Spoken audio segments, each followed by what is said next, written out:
चंदनपुर नाम के एक छोटे से गांव में बिरजू और उसके पिताजी रामदास रहा करते थे। बिरजू एक बहुत ही भोला भाला और मासूम लड़का था। वह दिमाग से थोड़ा पैदल था। उसको बेवकूफ बनाना इतना आसान था जितनी गर्मी में आइसक्रीम खाना। बेटा बिरजू, जाकर 1 किलो आटा लेकर आ जा।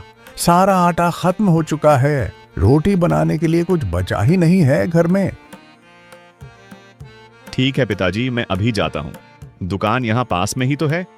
अरे बिरजू, रुक जरा। आटा लेते वक्त थोड़ा ध्यान रखना, अच्छी क्वालिटी का लेना। पिछले बार जो लिया था वह ठीक नहीं था। बिरजू आटा लेने चला जाता है। तभी उसके दोस्त राहुल और सुरेश उसे देख लेते हैं। अरे वह देखो, बिरजू आ रहा है। अभी उसका बेवकूफ बनाते हैं। अरे बिरजू, कहाँ जा रहा है भाई? राहुल भाई, पिताजी ने कहा है कि 1 किलो आटा लेकर आना है, तो मैं बस वही लेने जा रहा हूँ। अरे बिरजू, रुक जरा। तेरे पिताजी ने आटा नहीं चावल मांगे हैं। तूने शायद गलत समझा। अरे भाई, पिताजी ने तो साफ साफ आटा कहा था। मैंने खुद सुना था उनकी बात। अरे नहीं बिरजू, तेरे पिताजी ने तुझे चावल मंगवाए हैं और तू चावल ही लेकर जा, वरना तो खामखा तुझे फिर से बेवकूफ समझेंगे।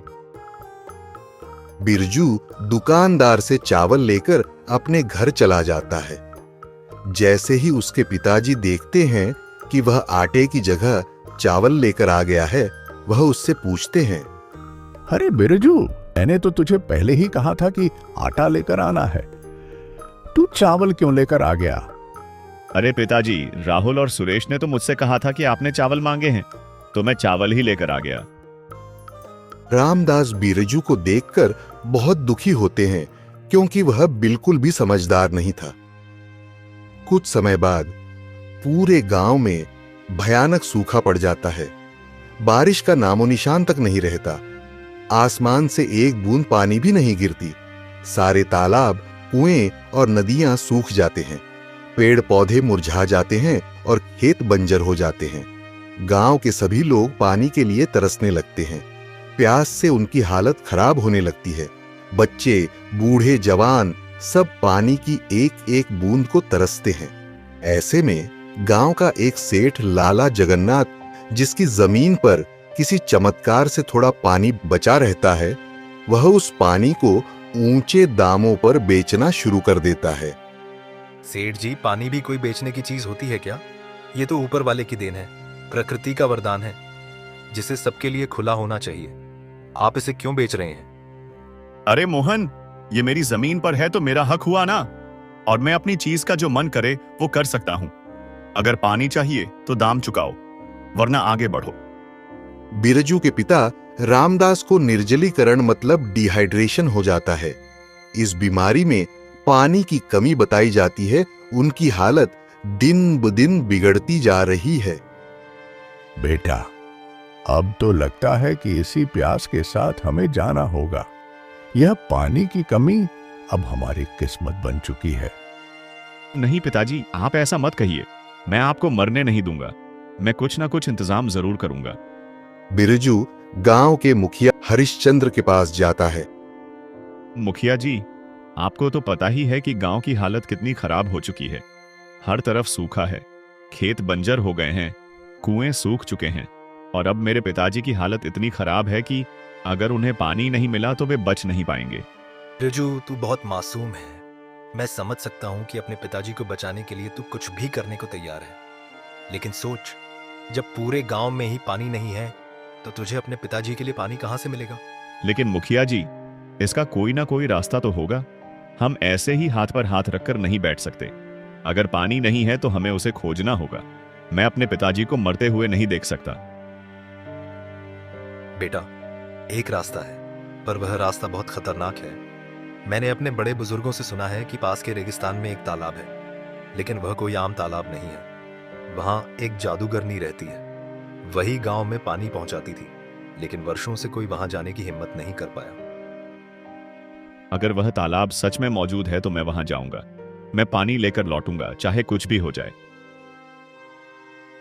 बेटा, वहां जाना आसान नहीं है। जो भी वहां गया वह फिर कभी वापस नहीं आया। रेगिस्तान की रेत लील जाती है लोगों को, और वह जादूगरनी, उसकी शक्तियों का कोई अंदाजा नहीं है। लेकिन अगर तुमने फैसला कर ही लिया है तो मैं अपनी बेटी गीता को भी तेरे साथ भेजूंगा। तभी मुखिया जी की बेटी गीता आती है। पिताजी, मैं तैयार हूँ। अगर गांव और बिरजू के पिताजी को बचाने के लिए मुझे इस रास्ते पर जाना पड़े तो मैं जाऊंगी। बिरजू और गीता दोनों रेगिस्तान की ओर निकल पड़ते हैं। अपने लक्ष्य की ओर बढ़ते हुए वे लंबे समय तक चलते रहते हैं, लेकिन अचानक एक भीषण तूफान आता है। तेज हवाओं और उड़ती रेत के कारण उनकी राह मुश्किल हो जाती है। बिरजू, अब मुझसे और नहीं चला जाएगा।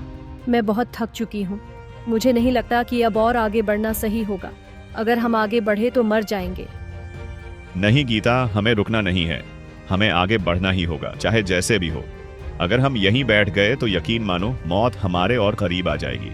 हमें किसी भी तरह से पानी ढूंढना होगा, वरना मेरे पिताजी। मैं समझ सकती हूँ कि तुम्हारे दिल में अपने पिताजी के लिए कितनी बेचैनी है, लेकिन अगर हम ही नहीं बचे तो उन्हें बचाने का क्या फायदा। गीता, मैं जानता हूं कि तुम बहुत थक चुकी हो, पर हमें हिम्मत नहीं हारनी चाहिए। सिर्फ कुछ कदम और। अगर हम रुके तो यकीन मानो हम दोबारा चलने की हिम्मत नहीं जुटा पाएंगे। थोड़ी देर बाद बिरजू और गीता को वह तालाब दिख जाता है। बिरजू तालाब के पास जाता है, तभी उसमें से जादूगरनी मायावती बाहर आती है। बेवकूफ लड़के, अगर तुझे अपनी जिंदगी प्यारी है तो यहाँ से चला जा, वरना मौत तेरे सिर पर मंडरा रही है। यह जगह तेरे जैसे कमजोर लोगों के लिए नहीं बनी। मैं यहाँ अपनी जान बचाने नहीं, बल्कि अपने गांव के लिए आया हूँ। तुमने हमारे गांव का पानी क्यों रोक रखा है? मेरे पिताजी पानी की कमी से तड़प रहे हैं। अगर उन्हें जल पानी नहीं मिला तो उनका बचना मुश्किल होगा।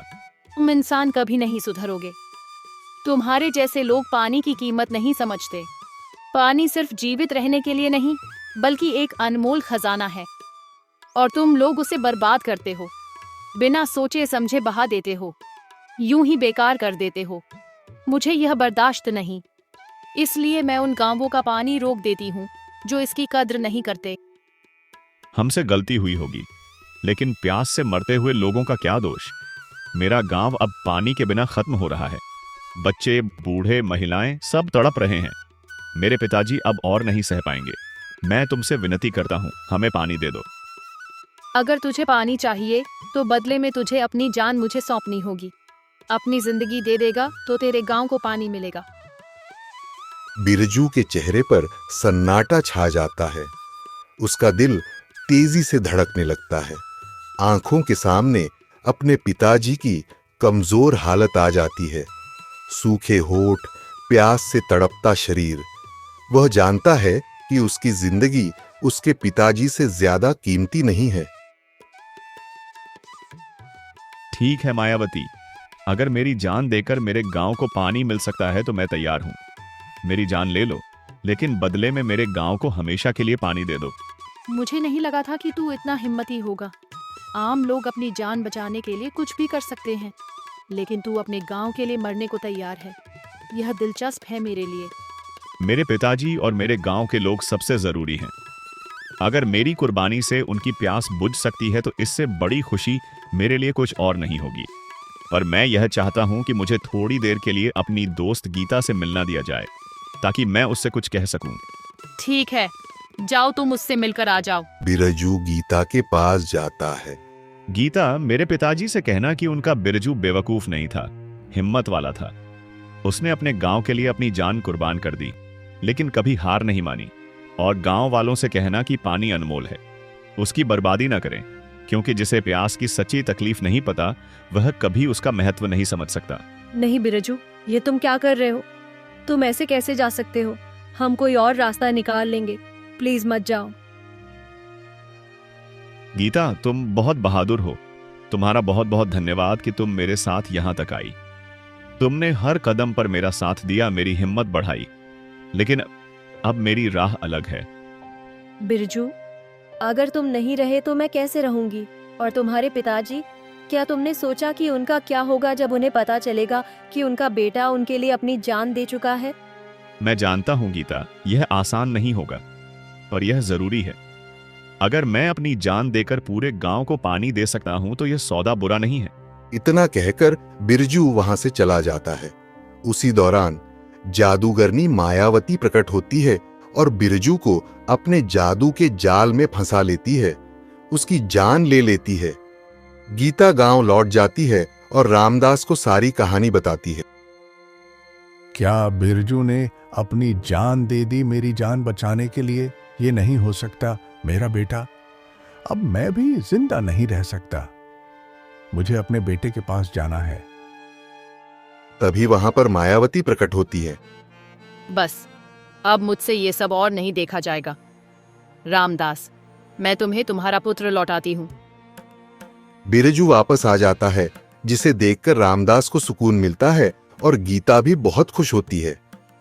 बिरजू, मैंने तुम्हें जीवन दान दिया है क्योंकि तुम्हारा मन बहुत साफ है, लेकिन इसके बदले तुम्हें मेरा एक काम करना होगा। मैं आपकी हर बात मानूंगा, बताइए मुझे क्या करना है। तुम्हें इस गांव के लोगों को सीख देनी होगी कि हमें पानी की बर्बादी नहीं करनी चाहिए और हमेशा उसका सही उपयोग करना चाहिए। उस दिन से बिरजू ने गांव वालों को पानी के महत्व के बारे में शिक्षित करने का जिम्मा उठाया। साल बीत गए और बिरजू के प्रयासों ने फल दिया। गांव फलता फूलता रहा और लोगों ने वह सबक कभी नहीं भुलाया जो उन्होंने सीखा था। हमेशा एक अनमोल संसाधन के रूप में माना जाए। और इस तरह बिरजू की हिम्मत और मायावती की दया एक किंवदंती बन गई, जो हर किसी को याद दिलाती है कि अंधेरे समय में भी आशा और निस्वार्थता चमत्कार ला सकती है। तो दोस्तों, आज की कहानी में बस इतना ही था। अगर आपको यह कहानी अच्छी लगी हो तो इसे अपने दोस्तों के साथ जरूर साझा करें, ताकि उन्हें भी यह सीख मिल सके कि हमें कभी भी पानी का दुरुपयोग नहीं करना चाहिए। आज की कहानी आपको कैसी लगी कमेंट में जरूर बताइएगा। और हाँ, इस चैनल को सब्सक्राइब कर लीजिए ताकि आपको ऐसी ही अच्छी अच्छी कहानियां मिलती रहें। मिलते हैं एक और नई कहानी के साथ। धन्यवाद।